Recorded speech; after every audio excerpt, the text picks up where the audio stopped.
22. ஆத்யாவின் பிறந்த நாள் விழாவிற்கு உறவினர்கள், நண்பர்கள் என ரெஸ்டாரண்டில் வேலை பார்க்கும் நபர்கள் வரை அனைவரையும் அழைத்திருந்தான் ஹர்ஷமித்ரன். பிறந்த நாள் கேக் வெட்டப்பட்டதும் ஆத்யா முதலில் அம்ருதாவிற்கும் ஹர்ஷாவிற்கும் ஊட்டிவிட்டவள் அடுத்தடுத்து குடும்பத்தினர் ஒவ்வொருவருக்கும் ஊட்டினாள். பிறகு வந்தவர்கள் யாவரும் பரிசு பொருட்களை ஆத்யாவிடம் கொடுத்துவிட்டு வாழ்த்து கூற குழந்தைக்கு அளவில்லாத சந்தோஷம், மகிழ்ச்சிகள் துள்ளி கொதித்துக் கொண்டிருந்தாள் ஆத்யா. அனைவருக்கும் வகை வகையான இரவு உணவும் தனித்துவமான இனிப்பு வகைகளும் பரிமாறப்பட்டது. திருப்தியாக உண்டு முடித்தவர்கள் ஒருவர் பின் ஒருவராக விடைபெற்று கிளம்பிக் கொண்டிருக்க வந்திருந்த அனைவருக்கும் ரிட்டன் கிஃப்ட் வழங்கப்பட்டது. அதில் மனம் மகிழ்ந்து போனவர்கள் நிறைவாக வீடு திரும்பினர்.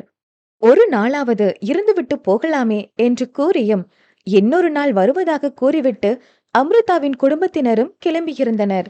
இரவு உறங்கும் நேரம் வரை ஆத்யாவை தன்னுடனே வைத்துக் கொண்டார் கீர்த்தனா. உறங்கும் போதும் தன்னுடனே வைத்துக்கொள்ள ஆசை எழுந்தாலும் இத்தனை நாள் இல்லாம இன்னைக்கு மட்டும் கேட்டா என்ன நினைப்பாங்களோ என்று எண்ணியவர் அம்ருதாவை அழைத்து மனமே இன்றி ஆத்யாவை அவளிடம் கொடுத்தார். தனது அறைக்கு வந்து குழந்தையை கட்டிலில் கிடத்தியவள் ஹர்ஷாவை தேட படுக்கை அறையை ஒட்டியுள்ள மற்றைய அறைகள் சத்தம் கேட்டது. என்ன, ஸ்டடி ரூம்ல சத்தம் கேக்குது, இவர் தூங்காம இன்னும் அங்க என்ன பண்றாரு என்று எண்ணியபடியே அறைக்குள் நுழைந்தாள் அம்ருதா. இன்னும் தூங்கலையா நீங்க? இல்லாமோ, கொஞ்சம் வேலை இருக்கு, அத முடிச்சிட்டு தான் தூங்கணும், நேரமாகும், நீ போய் தூங்கு, ரொம்ப டயர்டா இருப்ப என்றவன் மீண்டும் தனது வேலையை கவனிக்க ஆரம்பித்து விட்டான். ஹர்ஷாவின் அருகில் வந்து அமர்ந்தவள் இமைக்காமல் அவனையே பார்த்து கொண்டிருந்தாள். அவன் சிரிக்கும் போது சுருங்கி விரியும் புருவங்களும் உற்று நோக்கும் விழிகளும் கூர் நாசியும் அளவான தாடி மீசைக்குள் ஒளிந்திருந்த தடித்த ஆதரங்களும் அவனது திடகாத்திரமான உடல் அமைப்பும் அவளது பார்வையை திருப்ப முடியாமல் செய்தது. அவள் தன்னையே பார்ப்பது போல் தோன்ற அதில் அவள் புறம் திரும்பி என்னடி அப்படி பாக்குற என்றதும் நீங்க ரொம்ப ஹேண்ட்ஸமா மேன்லியா இருக்கீங்க என்று தன்னை மறந்து கோரிவிட ஹர்ஷாவின் இதழில் பூத்தது அழகான புன்னகை. அதன் பிறகே தான் கூறிய வார்த்தைகளை உணர்ந்தவள் திரு திருவன விழித்தாள். புன்னகையுடனே என்னடி, என்ன சைட் அடிச்சியா என்றதும் ஆமாம் இல்லை என்பது போல் நாலாபுறமும் தலையாட்டியவளை பார்த்து வாய்விட்டே சிரித்தான் ஹர்ஷா. நான் தூங்க போறேன்பா என்று நழுவ பார்த்தவளை எங்கடி ஓட பாக்குற என்று இழுத்து தன் மடி மீதே அமர வைத்தவன், எவ்வளவு நேரம் என்ன சைட் அடிச்சல்ல, ஒரே ஒரு கிஸ் மட்டுமாவது கொடுத்துட்டு போ என்றதும் வெட்கம் பிடுங்கி திங்க அதைவிட அவன் மடி மீது அமர்ந்திருப்பது கூச்சத்தை ஏற்படுத்தியது. அதில் நெளிந்தபடியே அவள் இருக்க, நெளியாம உட்காருடி, அப்புறம் கிஸ்ஸோட நிறுத்த மாட்டேன் என்றதும் அசைவின்றி அப்படியே அமர்ந்து விட்டாள். ஒரே ஒரு கிஸ் நீயே கொடுத்துட்டேன்னா அதோட விட்டுடுவேன் என்றதும் ஹர்ஷாவின் தாடி அடர்ந்த கன்னங்களை அழுந்த பற்றியவள் சுவாச காற்று மேனியில் படும் அளவு நெருங்கியதும் வேண்டுமென்றே அவனை தவிக்க விடும் பொருட்டு முத்தமிடாமல் விலகி நின்றாள். விழிகளை மூடி அவளது இதழ் முத்தத்திற்காக காத்து கொண்டிருந்தவன் அது கிடைக்காமல் ஏமாந்து போய் இமை திறந்து பார்க்க அவனை பார்த்து சிரித்து வைத்தாள் அம்ருதா. என்ன, ஏமாந்தீங்களா என வாய் விட்டு சிரித்தவள் அவனை விட்டு எழுந்து ஓட இமை சுருக்கி முறைத்து பார்த்தவன், இன்னைக்கு நீ அவ்வளோ தாண்டி என்று அவளை பிடிக்க முயல, உங்களால என்ன பிடிக்க முடியாது என்று புத்தகங்கள் அடுக்கி வைக்கப்பட்ட அலமாரிகளின் ஊடே புகுந்து புகுந்து ஓடி அவனது கைகளுக்கு சிக்காமல் தப்பித்துக் கொண்டிருந்தாள்.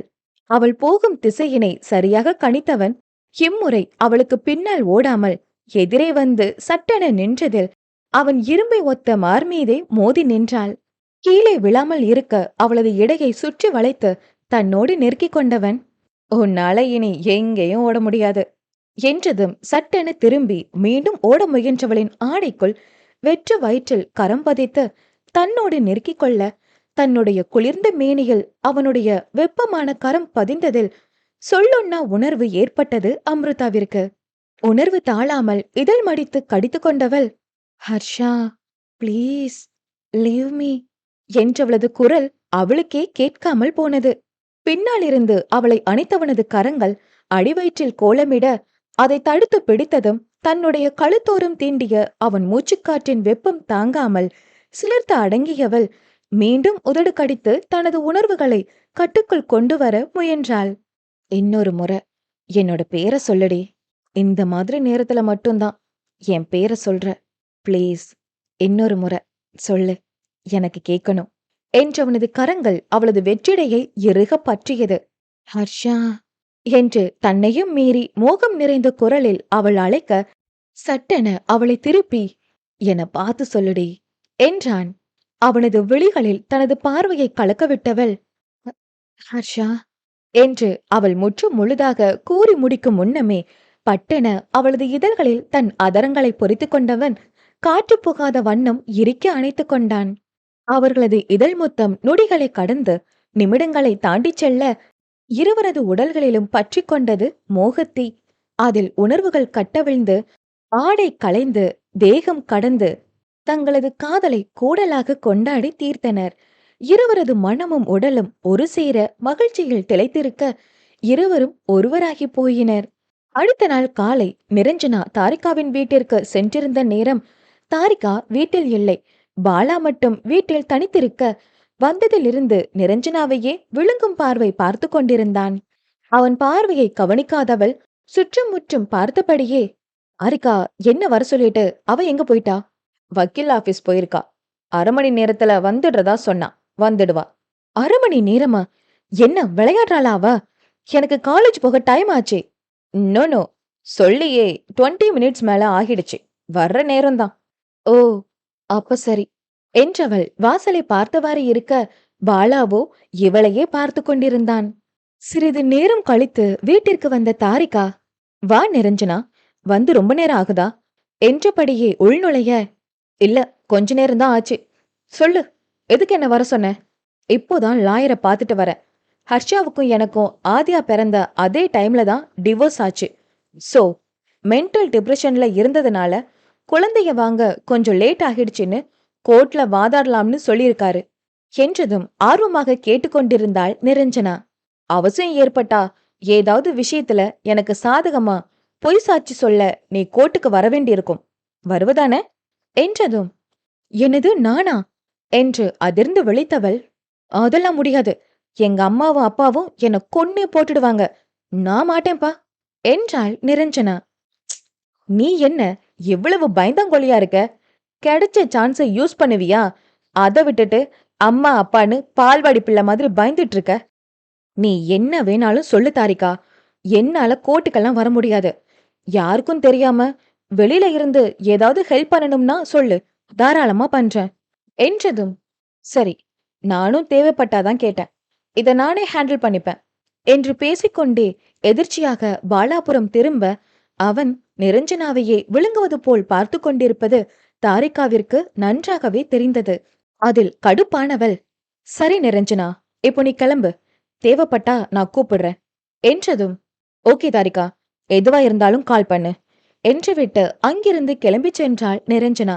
அவள் கிளம்பிய அடுத்த நிமிடம் பாலாவின் புறம் திரும்பியவள், ஏண்டா அவளை அப்படி பார்த்த என்றதும், எப்படி பார்த்த?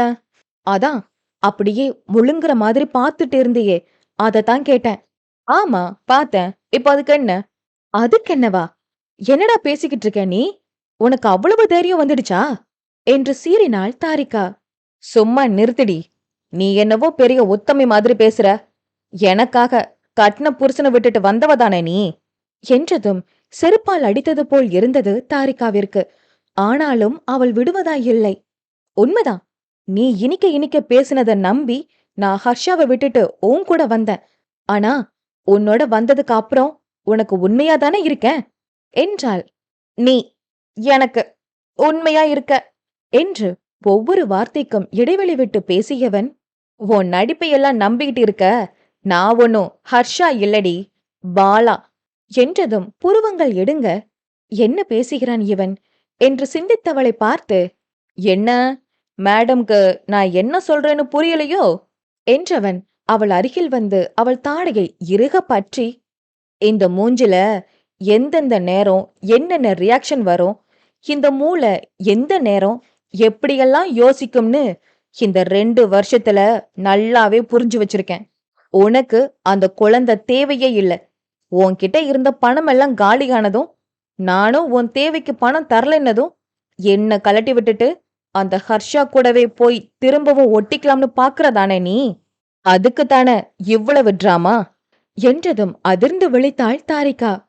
இது எப்படி இவனுக்கு தெரிஞ்சது என்று அதிர்ச்சி மாறாமல் பார்த்தவளை பார்த்து சிரித்தவன், இப்ப கூட நீ என்ன யோசிக்கிறன்னு எனக்கு தெரியும்.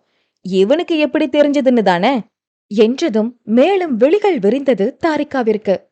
சரி, எல்லாத்தையும் விடு, ஒரு டீல் பேசுவோமா என்றான் பாலா. "இ- என்ன என்ன டீல்?" சிம்பிள். நீ ஹர்ஷா கிட்ட போவியோ இல்ல வேற இளிச்சவாயம் கிடைச்சா அவனோட போவியோ, ஆனா எனக்கு இந்த நிரஞ்சனாவை செட் பண்ணி கொடுத்துட்டு போ. எனக்கும் உன்னோட வாழ்ந்து போர் அடிச்சு போச்சு. எனக்கு நிரஞ்சனா வேணும். நீ மட்டும் எனக்காக இத செய்யல, உன்னை கொன்னு குக்கர்ல வேக வச்சு நாய்க்கு போட்டுடுவேன், ஜாக்கிரத என்றான்.